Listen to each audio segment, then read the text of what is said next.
안녕하세요. 건축사 김동희입니다. 오늘은 농막주택에 대해서 설명드리려고 합니다. 특히 이제 경골 목구조로 만든 농막주택인데요. 6평 정도이고요. 한번 보시겠습니다. 농막주택이 보통 특별한 게 없다고 생각하는 그런 농막주택을 특별하지 않은 재료로 한번 보여드리겠습니다. 외관은 이렇게 단순 심플하게 만들었습니다. 농막주택에 얼마나 많은 돈을 투자할 수 있을까 생각해 보면 아무리 훌륭하더라도 6평이니 그게 한계가 있다 이렇게 보시면 되겠죠. 외장은 스프러스 프라임제로 수직 수평 붙이기를 해서 좀 텍스처를 줬습니다. 그리고 지붕은 칼라 강판으로 해가지고 가늘고 세련되게 마무리를 하려고 하고요. 농막주택의 대부분의 이제 배치들이 이렇게 좁은 쪽으로 이렇게 뭐 잘 수 있는 공간 만들고 긴 쪽으로 거실을 만드는데 저는 이제 좀 반대로 했습니다. 긴 쪽으로 주무실 수 있는 아니면 쉴 수 있는 공간 만들고 이렇게 통로처럼 만들었습니다.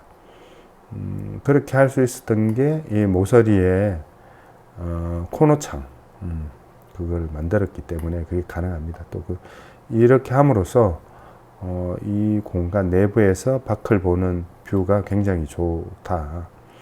왜냐하면 짧은 쪽에 가면 이렇게 밖으로 보는 게 좀 한계가 있다. 근데 요거는 긴 쪽으로 하기 때문에 이렇게 밖으로 보기 좋다. 이런 장점이 있습니다. 굉장히 세련되게 한다는 게 저희 목표였고 이렇게 됐습니다. 내부에 들어가면 대부분 다 경골목 구조로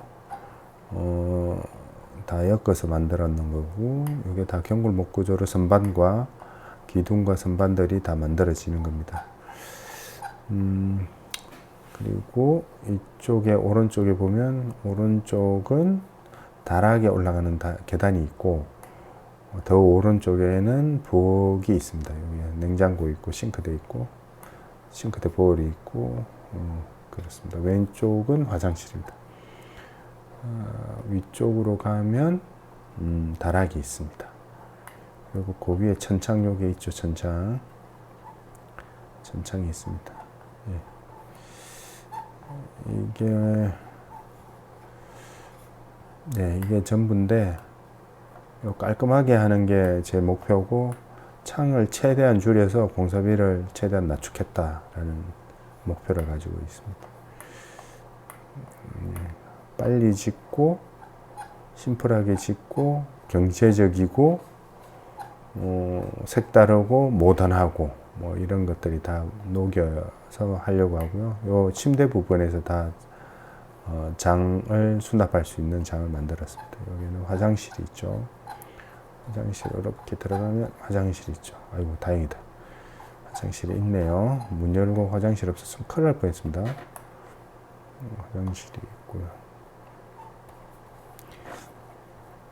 있을 건 다 있고 뭐 그렇습니다. 그래서 이런 농막주택을 오늘 소개해 드렸고 가격은 제가 볼 때는 충분히 경쟁력 있다 이래 봅니다.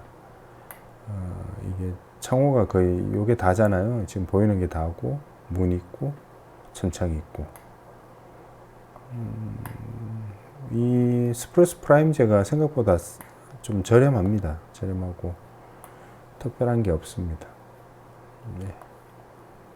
오늘은 여기까지 설명하고 마치도록 하겠습니다. 감사합니다.